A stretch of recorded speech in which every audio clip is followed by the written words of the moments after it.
Howdy, hey, this is Frakbox, and I'm here with Omega Wolf. Like right here on my between my shoulders is numb. Oh, is it? Yeah. Like I can't feel as I'm scratching there. Oh, this is the mission where, like, Cortana shows up, and she's like, hey, this guy! This guy is somebody you don't want to mess with.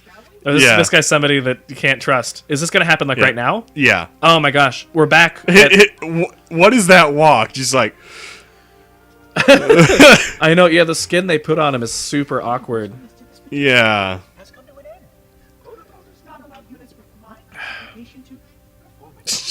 It kind of looks like he's just scrunched up. He is kind of, yeah.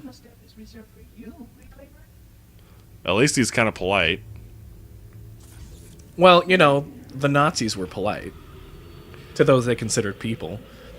Actually, there was a chemical that was so dangerous, they decided we cannot use this. Do you remember what it was? I think they called it chemical N or something.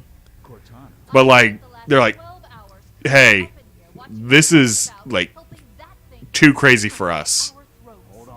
Let's not use this. Yeah.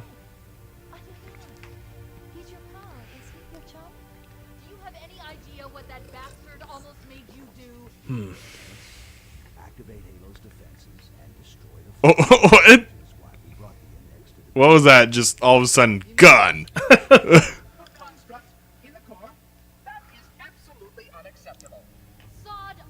Yeah, see, she was supposed to be British. And then, just no, you're American. You have an American accent or American base accent. Right. Enough. flood is spreading. Why is this? So if you look in the original Halo, his 3 outer fingers were actually fused. Were they really? Yeah, so it was just the trigger finger and the thumb. And then the 3 other fingers were just fused together. Well, that makes him less likely to break those fingers. It also probably gives the hand more strength. Well, I think it was just because of their limitations concerning hands. Because it's easier to do one solid block, texture it to have 3. Right. And then have 2 outer fingers. Well, let's be real. You only need 3 fingers. I mean, really. Stability. Or, you know, I've actually thought about this quite a bit, but you need 5 fingers for stability. You only need about your pinky, your index, and your thumb to grasp things. Yeah. But you need 5 fingers for stability. Yeah. And if you're in the military, you have to have all your digits, don't you? I think so. You could probably be missing a toe or something. Or do they not even like it when you're missing a toe? I don't know. But I've heard that you actually need your big toe for balance. Right. This is a weird conversation. Yeah.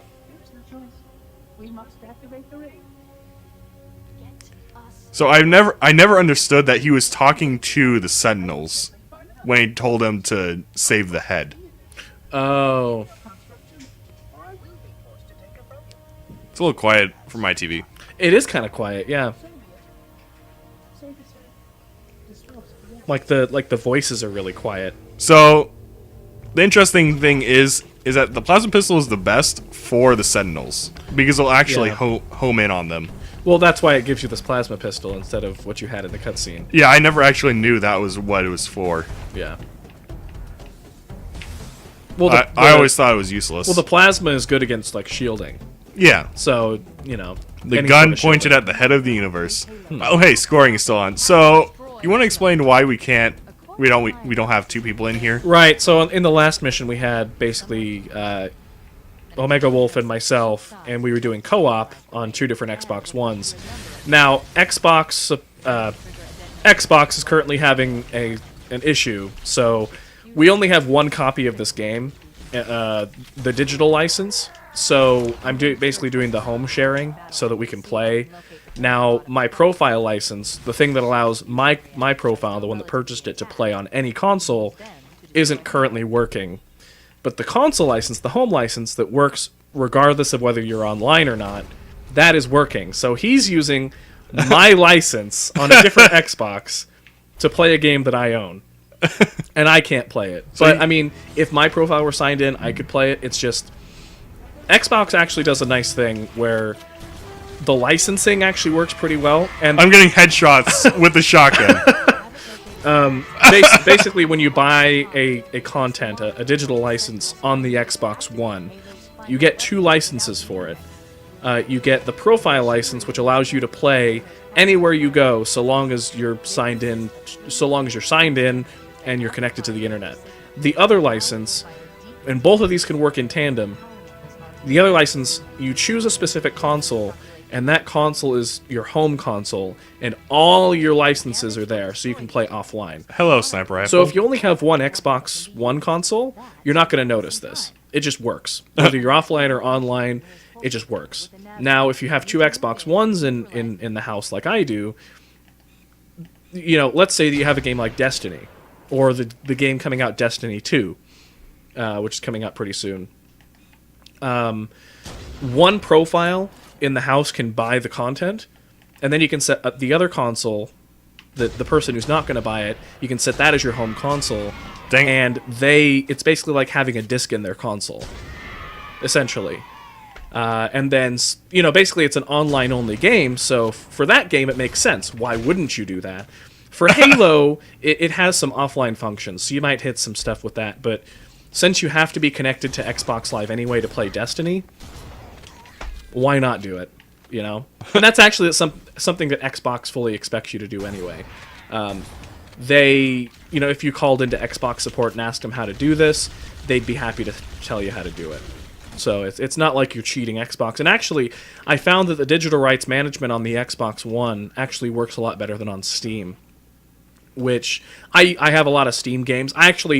Me and my brother, we share a Steam account, but I kind of forced him to get his own Steam account. The thing is, I actually bought Undertale and put it on his account because of something that was going on with the servers at that point. Right. That made me not trust the servers. Right. So I actually had to put it on his account. So yeah, we have an Undertale playthrough that we're doing. We're actually playing that off of my Steam account. Even though it's my game. Even though it's his game. So with Steam, their digital rights management, what you can do is you can set one computer as your well, you can set multiple computers up like this, but basically you can set up family sharing, which sounds like it would work. I don't need to go this way. It sounds like it would work better than how the Xbox does it, but actually it works worse. And this is, I actually know quite a bit about digital rights management, so this is something that I'm pretty familiar with. But with the family sharing, you can't use... So, let's say that I have a lot of computers. So, last night, I was actually playing Civilization 5, just, for a couple hours. I couldn't play Bastion. He wasn't able to play Bastion, even though we were doing the family sharing. So, in order for us to play at the same time, he would actually need to use my account. Now, there's security stuff about that. It'd be nice if it worked as well as it did on the Xbox. So, he can actually play on this Xbox One console with his own profile with my license. And on Steam, he would have to sign into my account, which is kind of a security thing. So there's pros and cons to both. Frankly, I like Xbox's DRM situation a little bit better. It's a lot more free. Now, keep in mind that with the Xbox One, you can change the home console, but you have only 3 changes per year. So let's say that you buy an Xbox One console, and you set your console as the home console. That's one change. That just setting a console as the home console is one change. Let's say that you changed it for whatever reason to another console, that's a second change. Let's say that you changed it back to your own console, that's a third change. That's how the DRM situation works. All right. Now, Wraith is out of the way. Just keep in mind that if you call into Xbox support, they're probably going to help you reset it, so if you need to do it. But obviously, this is not really something that's meant to change all that much. When you set a console as your home console, it's your home console. So why was this Banshee just sitting here? Why would you change it all that much? But again, that's just... I know a lot about DRM type stuff, so if you have any questions, I'd be happy to answer them. But so actually, the thing here is that I know you too well. What's that? And so I actually use you just there to get out of talking. Oh, yep. I actually... Yeah. Oh, you Because used me, huh? I forced you to go into a rant in a way, and so You therefore I could you know what focus. triggers me as far as specific topics. Yes. So no, but in all seriousness, I love Steam. I love PC gaming. Steam's DRM situation is not as good as people claim it. It's not as good as you'd think it would be. Xbox's is way better. Now I'm not aware of PlayStation's. I have no idea how PlayStation's work, but I would assume it's pretty similar to Xbox's. But with Steam, frankly, I mean, me and him are brothers, so I don't really care that much if he knows my password, but... I actually don't know it off the top of my head. Right. But as far as if you want to share with... okay, so it works well if you're using one computer. If on Steam you have one specific computer that your Steam account is on... Oh, by the way, if your Banshee is dying, there's another one for you. Oh, nice. If you have one specific computer that your Steam account is on, the family sharing works great because there's only Falling's one person faster. using the license at one time. But if two people are trying to play off of the same game's library, then you can't. It actually gives you a message saying, hey, the person who owns this is trying to use their game library. If you have multiple computers, it'll kick you off. So Yeah. I don't like it. Or it'll tell me to buy it. Right, or tell them to buy it, yeah. So, Xbox's is way better. And that has nothing to do with which type of gaming I prefer, just the DRM situation. It looks like 11 minutes there. Oh my gosh, have I been talking for 11 minutes? See what I mean? Oh my gosh. Anyway, let's go ahead and call the episode here. So this is Frakbox. This is Meg Wolf. Have a great day. Stay safe.